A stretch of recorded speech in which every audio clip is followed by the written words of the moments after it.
Hello, class. Welcome to our introductory lesson to decks of cards and playing cards. We're going to be starting Chapter 4, which deals a lot with probability, and there's a lot of different styles of questions that we're going to look at as we go through this chapter. One of the types of questions that we're going to deal with is about playing cards, and what I found is not everyone's in the same knows the same amount about playing cards, so I just want to give an intro to this. The other thing is we're also going to be looking at the game of euchre.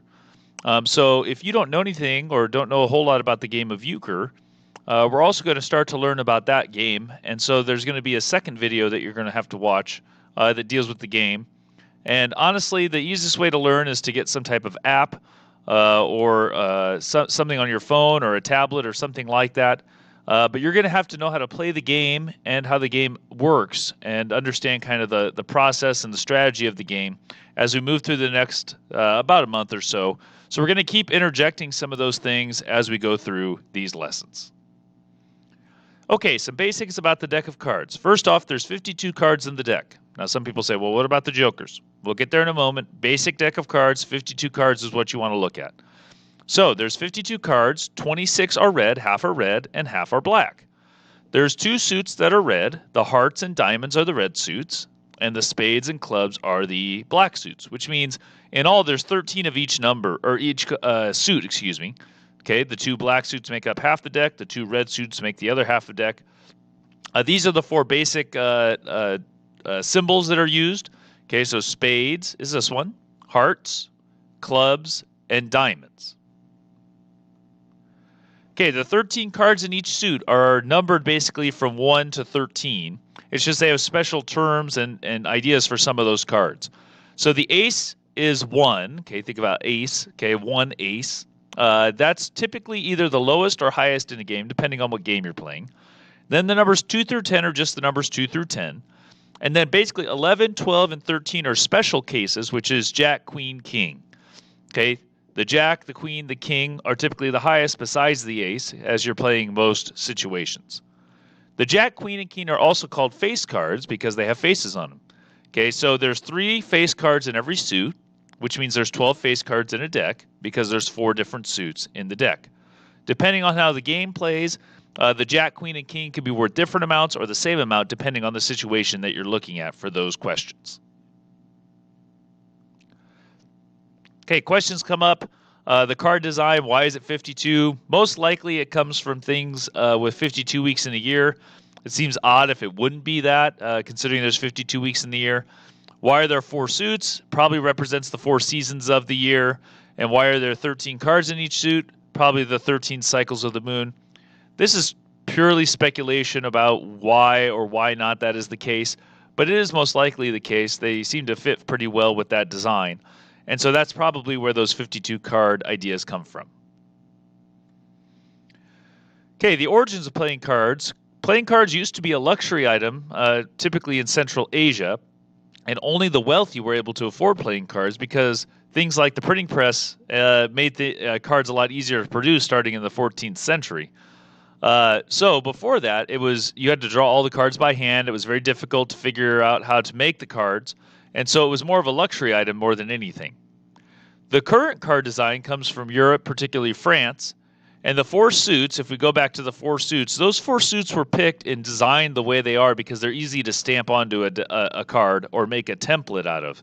Okay, so they're not very intricate, and if you think about historically, printing-wise, you needed a basic idea to print, and 2 colors that were easily identifiable. And so black and red were picked, and the 4 suits were picked in order to figure out how to manufacture them quickly and easily. Just some other interesting facts. There didn't used to be any queens in the deck. They were typically called knaves for a while, but eventually it became kings, queens, and jacks. The 4 kings in a regular deck of cards are 4 historical figures, and you can research kind of like what aspects of the cards represent those people.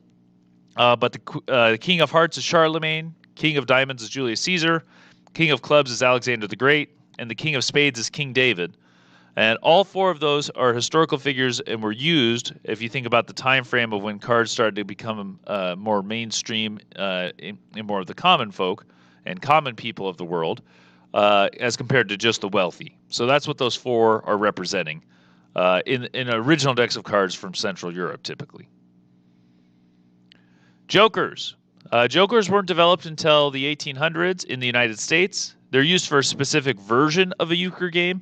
Our version is just going to be regular, kind of 24 card euchre, and we'll look at that as we move forward. But the jokers were used in the United States only, and then have been added to the deck since then. If you look at a deck of cards, the ace of spades should look a little bit different than the other aces. There's probably a huge intricate design on the ace of spades, and now it has kind of information about the company or the deck and things of that nature. The reason that it looks different is there used to be a stamp tax on decks of cards. And so in order to prove that you paid for the card, they would stamp a card. And so it was common place to stamp the ace of spades, and that's why that one looks different. Today, it's more just for the sake of it being different. But if you think about ranking systems, if you've ever seen those situations, typically the ace of spades is the best or most important card in a lot of card games. Okay, just some other interesting facts about cards. There's 4 jacks in the deck. 2 are one-eyed and 2 are two-eyed jacks. The only time you may have heard that before is the game called Sequence. If you've ever played that game, you know two-eyed jacks do a specific move and the one-eyed jack does another move. That's the only game that typically uses the two-eye versus one-eye, but that's something to look at. Other things about the kings, the king of diamonds is the only one-eyed king, so it's a profile picture, so it's kind of looking to the side as opposed to straight on. It's also the only king not holding a sword. The king of hearts is the only one without a mustache. Okay, so the king of hearts is the only king that doesn't have a mustache. He also has a very interesting sword placement. He's supposed to be like attacking, but it kind of looks like he's impaling himself a little bit. So that's kind of weird and interesting. But if you look at it, he's supposed to be attacking and going into battle. It didn't look that way if you look at it as you're looking at the King of Hearts. But again, those designs are just differences of the types of cards. The 1 and 2-eye jacks are profile versus straight on. Okay, and the King of Diamonds and the King of Hearts. Okay, so that's an intro to a 52-card deck. Okay, half are red, half are black, 4 suits, 52 cards in total.